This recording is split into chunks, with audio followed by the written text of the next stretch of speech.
नमस्कार दोस्तों, आज के इस वीडियो लेक्चर में हम देखेंगे कार्बन एंड इट्स कंपाउंड के कुछ इंपॉर्टेंट एमसीक्यूज।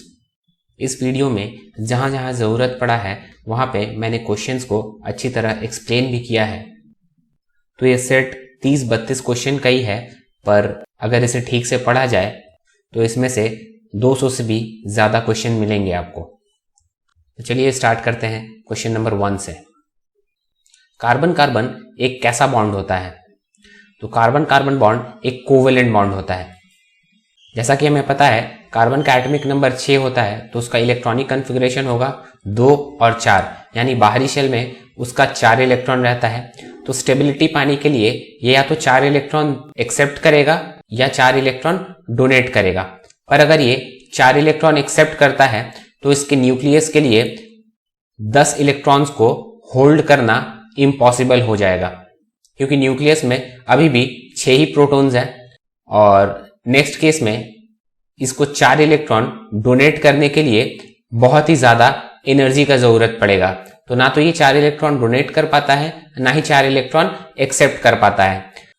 तो इसीलिए कार्बन इलेक्ट्रॉन्स को शेयर कर लेता है, और शेयरिंग ऑफ इलेक्ट्रॉन से जो भी बॉन्ड बनता है उसे हम कोवेलेंट बॉन्ड बोलते हैं। आगे बढ़ते हैं अगले क्वेश्चन पे। Which substance is considered to be the hardest substance on earth? इनमें से कौन सा सब्सटेंस सबसे हार्डेस्ट सब्सटेंस है? तो पहले डायमंड था, पर अभी वुडजाइट बोरोन नाइट्राइड है। पर अगर ऑप्शन में ग्राफीन दिया हुआ हो तो आप ग्राफीन को टिक करिएगा, क्योंकि साइंटिस्ट लोग लगातार एक्सपेरिमेंट करते रहते हैं और नया नया स्ट्रॉन्गेस्ट सब्सटेंस बनाते रहते हैं। तो अगर नेचुरली ऑकरिंग सब्सटेंस में पूछे तो वो अभी भी डायमंड है, पर ऐसे स्ट्रॉन्गेस्ट पूछे तो वो चेंज हो गया है। ग्राफीन जो होता है वो भी एक एलोट्रोप ऑफ कार्बन है, ग्रेफाइट और डायमंड के जैसा, पर ये नेचुरली ऑकरिंग नहीं है। आगे बढ़ते हैं।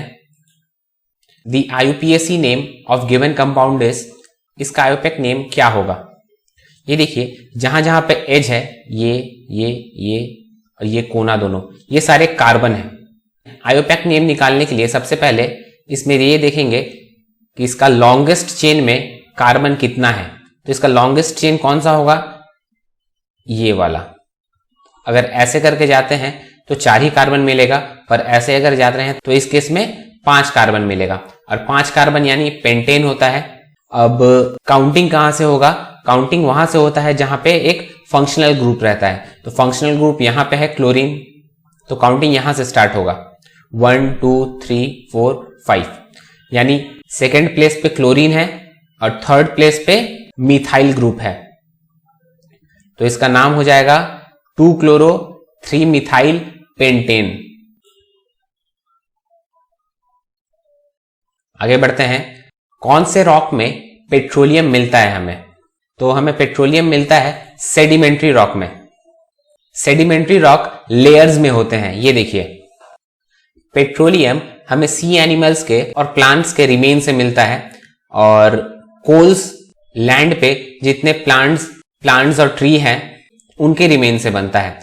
तो कोल और पेट्रोलियम के फॉर्मेशन में यही डिफरेंस है। पेट्रोलियम सी एनिमल प्लांट्स के रिमेन से मिलता है और कोल लैंड के ट्रीज और प्लांट के रिमेन से मिलता है। आगे बढ़ते हैं। Which is the fundamental element in all organic compounds? जितने भी ऑर्गेनिक कंपाउंड्स होते हैं उसमें कार्बन कॉमन होता है, तो इसका आंसर हो जाएगा कार्बन। और इसी कारण जब भी किसी फॉसिल का एज निकालना होता है तो हम उसका कार्बन डेटिंग करते हैं, और कार्बन डेटिंग में कार्बन का 14th आइसोटोप लगता है, C14। ऑर्गेनिक कंपाउंड में हाइड्रोजन भी होता है, पर सिर्फ हाइड्रोजन के होने से वो ऑर्गेनिक नहीं कहलाएगा। फॉर एग्जाम्पल हाइड्रोक्लोरिक एसिड हुआ, सल्फ्यूरिक एसिड हुआ H2SO4, नाइट्रिक एसिड हुआ HNO3। ये सारे एसिड्स में हाइड्रोजन तो है, पर ये सारे एसिड ऑर्गेनिक एसिड नहीं होते हैं, इनऑर्गेनिक एसिड होते हैं, इसीलिए इन्हें मिनरल एसिड बोला जाता है। ये ऑर्गेनिक एसिड होते अगर इसमें कार्बन होता तो। आगे बढ़ते हैं। What is the weight of 1 carat in terms of gemstones and pearls? Gemstones यानी पत्थर खरीदते समय आप लोगों ने देखा होगा हम लोग कैरेट का यूज करते हैं, 1 कैरेट, हाफ कैरेट, 2 कैरेट। इसका रिलेशन डायरेक्ट मास से है। एक कैरेट होता है 200 मिलीग्राम के बराबर, तो इसका आंसर हो जाएगा 200 mg।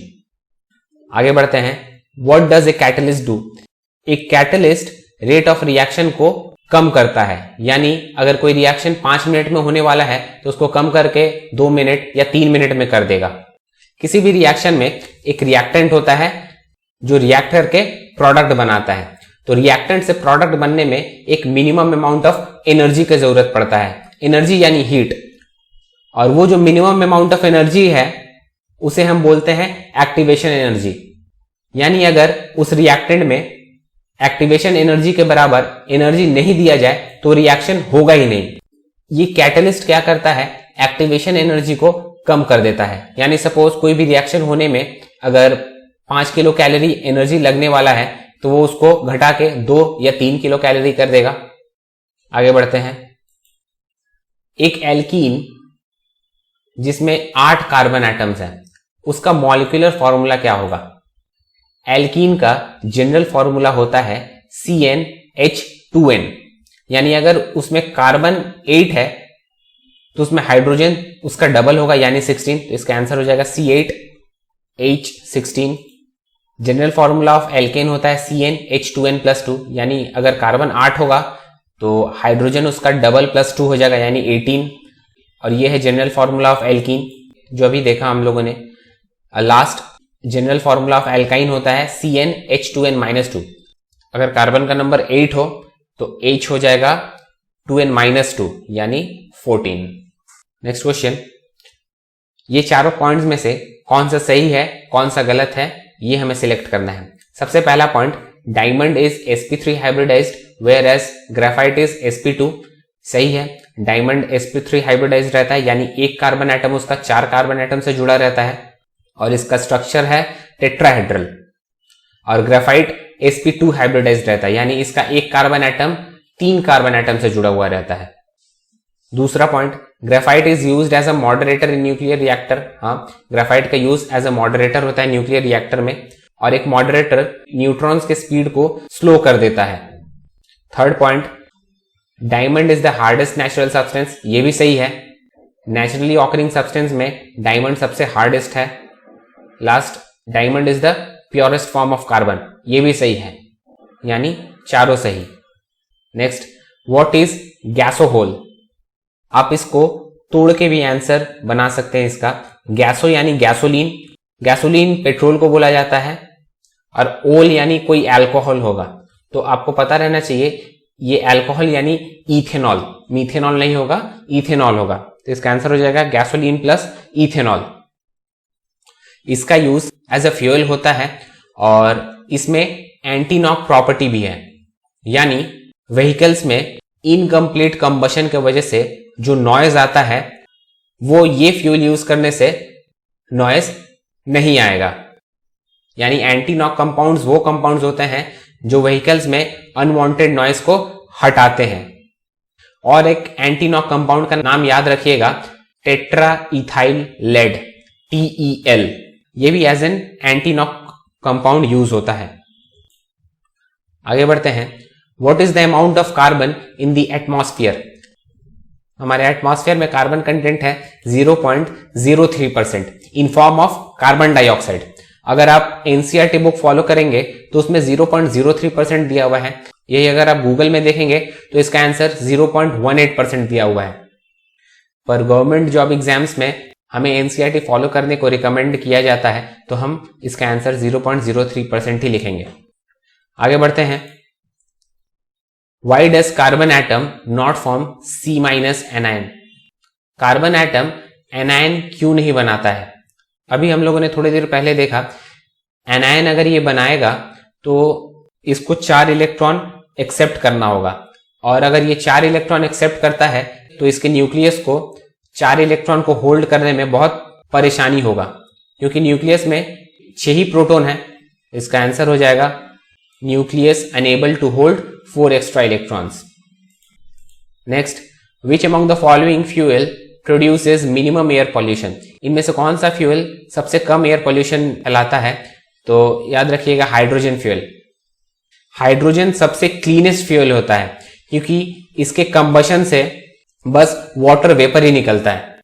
बाकी सारे फ्यूल्स जैसे गैसोलीन यानी petrol, heavy oil, diesel, kerosene, ये सारे फॉसिल फ्यूल्स हैं और फॉसिल फ्यूल्स जब भी जलते हैं तो अपने साथ carbon dioxide, sulphur dioxide, oxides of nitrogen, ये सारे गैसेस निकालते हैं और ऑक्साइड्स ऑफ सल्फर और नाइट्रोजन एसिड रेन का कारण है।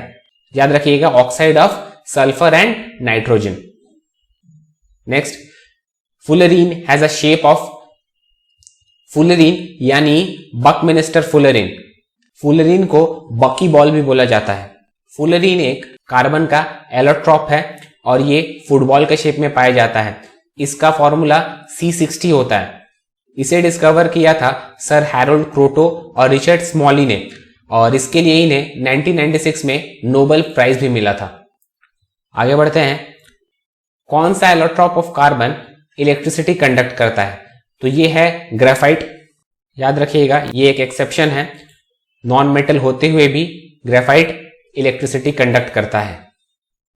आगे बढ़ते हैं, इनमें से कौन सा स्टेटमेंट कोवेलेंट बॉन्ड के बारे में ट्रू है, ये देखना है। They are generally soluble in water, ये फॉल्स है क्योंकि कोवेलेंट बॉन्ड्स वाटर में सॉल्युबल नहीं होते हैं। आयनिक कंपाउंड्स वाटर में सॉल्युबल होते हैं पर कोवेलेंट कंपाउंड्स नहीं होते हैं। कोवेलेंट बॉन्ड में शेयरिंग ऑफ इलेक्ट्रॉन से बॉन्ड बनता है, ये सही है। They do not conduct electricity in their aqueous solution, ये भी सही है। एक्वस सोल्यूशन में कोवेलेंट बॉन्ड्स इलेक्ट्रिसिटी कंडक्ट नहीं करते हैं क्योंकि एक्वस सोल्यूशन में ये आयंस में नहीं टूटते हैं और आयंस ही इलेक्ट्रिसिटी कंडक्ट करते हैं। और यही अगर हम लोग आयनिक कंपाउंड का देखें, ionic compound for example NaCl, अगर उसको एक्वस सोल्यूशन में डालेंगे हम लोग तो वो Na+ और Cl- में टूट जाता है और इसीलिए वो इलेक्ट्रिसिटी कंडक्ट करता है। Fourth point, they have low melting and boiling points, ये भी सही है। कोवेलेंट कंपाउंड्स का मेल्टिंग और बॉइलिंग पॉइंट कम होता है क्योंकि इसका बॉन्ड शेयरिंग ऑफ इलेक्ट्रॉन से बनता है और शेयरिंग ऑफ इलेक्ट्रॉन्स में इलेक्ट्रॉन्स एटम्स में ज्यादा पेनिट्रेट नहीं करते और इलेक्ट्रॉन्स अगर ज्यादा पेनिट्रेट नहीं करेंगे तो बॉन्ड स्ट्रांग नहीं होगा। और यही अगर आयनिक कंपाउंड का देखें तो उसमें ट्रांसफर ऑफ इलेक्ट्रॉन से बॉन्ड बनता है जिसके कारण उसमें पेनिट्रेशन अच्छा होता है और इसीलिए उनका इंटरमॉलिक्यूलर फोर्स ऑफ अट्रैक्शन ज्यादा होता है और इसके कारण उनका मेल्टिंग और बॉइलिंग पॉइंट ज्यादा हो जाता है। तो इसमें पॉइंट 1 गलत है, बाकी तीनों सही है। बढ़ते हैं नेक्स्ट क्वेश्चन पे।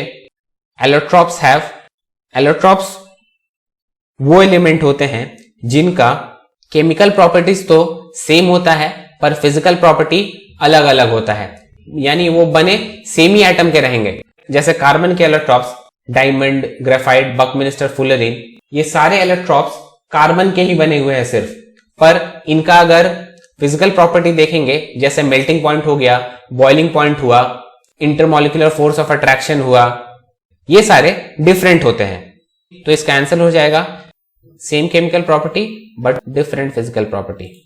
Next, what is the reason for the sooty flame in unsaturated hydrocarbons?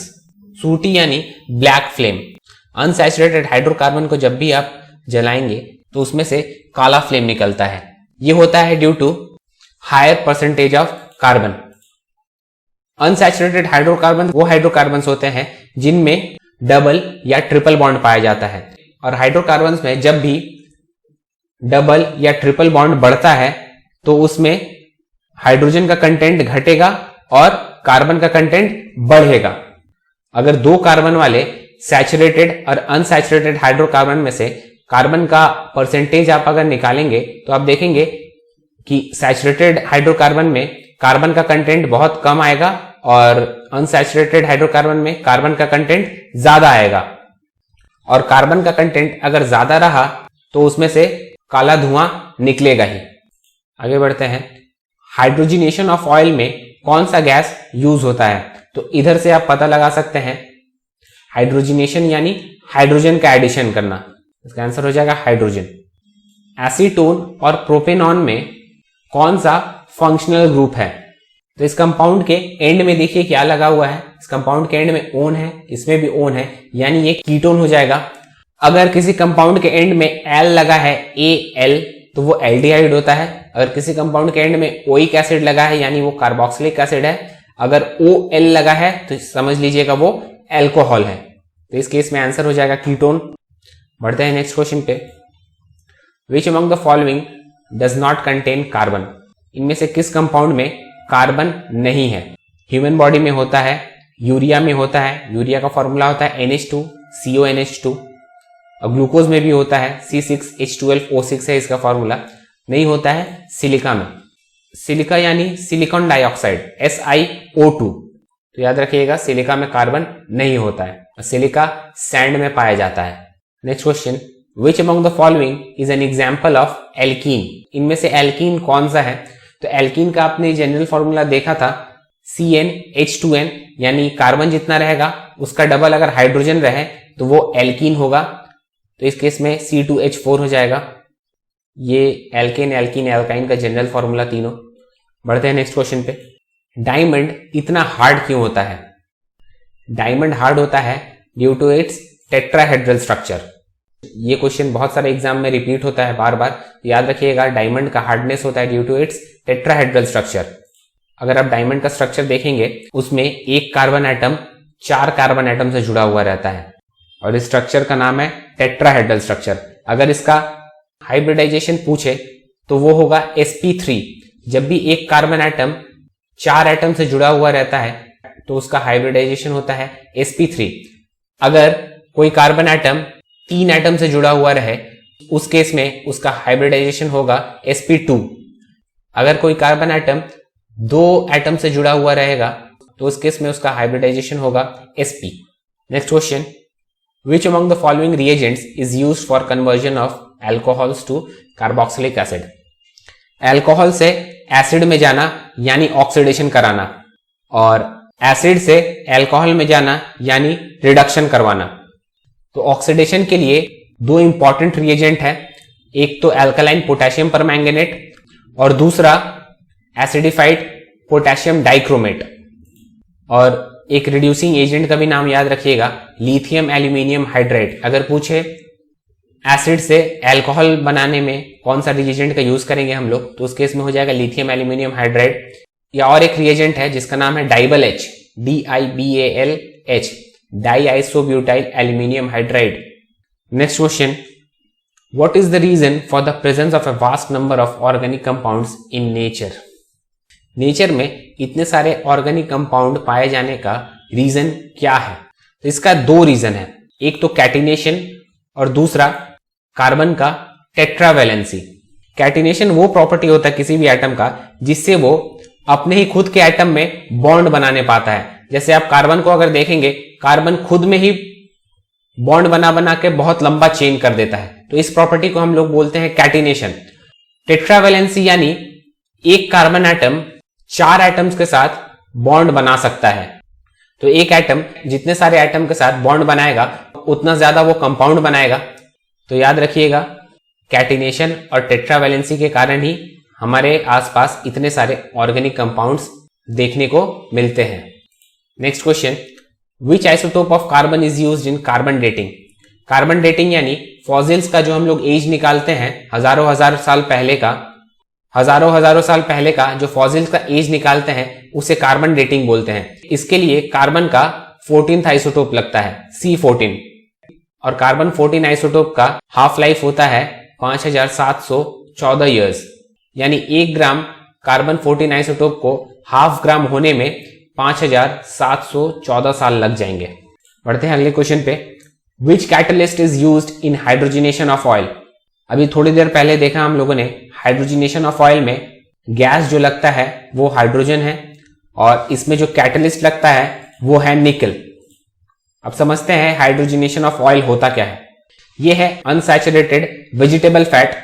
Unsaturated क्यों? क्योंकि इसमें एक डबल बॉन्ड है, इसको सैचुरेट करना है, और सैचुरेट करने के लिए हम लोग इसमें हाइड्रोजन का एडिशन करते हैं। वो हाइड्रोजन क्या करेगा, ये डबल बॉन्ड तोड़ेगा और इधर पे जाके बैठ जाएगा।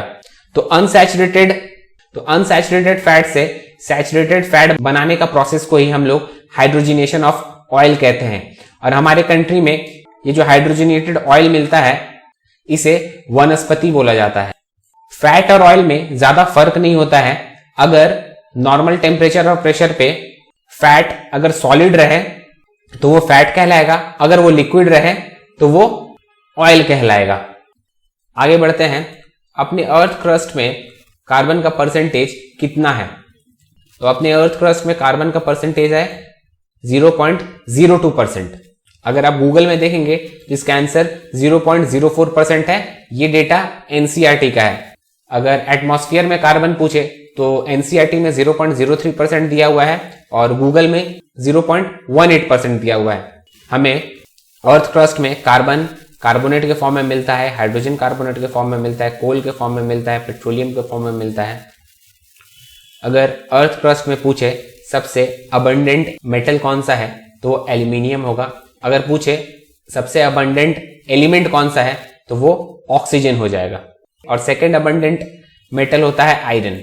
Next question, which among the following gases is used in a fire extinguisher? एक फायर एक्सटिंग्विशर में कौन सा गैस का यूज होता है? तो उसमें होता है कार्बन डाइऑक्साइड का यूज। जैसा कि हमें पता है कंबशन बिना ऑक्सीजन के प्रेजेंस के नहीं हो सकता और ऑक्सीजन का इफेक्ट को नलिफाई करता है कार्बन डाइऑक्साइड, तो इसीलिए हम लोग फायर एक्सटिंग्विशर में कार्बन डाइऑक्साइड का यूज करते हैं।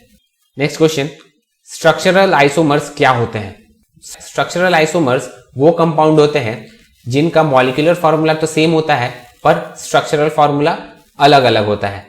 ये इमेज देखिए, ये ब्यूटेन है, ये आइसोब्यूटेन है। अगर दोनों का मॉलिक्यूलर फॉर्मूला देखें, यानी इसमें कार्बन कितना है, हाइड्रोजन कितना है, तो दोनों केस में C4 और H10 ही मिलेगा। पर दोनों का स्ट्रक्चर में देखिए फर्क है, ये आइसोब्यूटेन, ये ब्यूटेन, तो इन्हीं कंपाउंड्स को हम स्ट्रक्चरल आइसोमर्स बोलते हैं। Next question, which allotrope of carbon is used as a lubricant? Lubricant के लिए हम लोग ग्रेफाइट का यूज करते हैं। ये देखिए ग्रेफाइट का स्ट्रक्चर।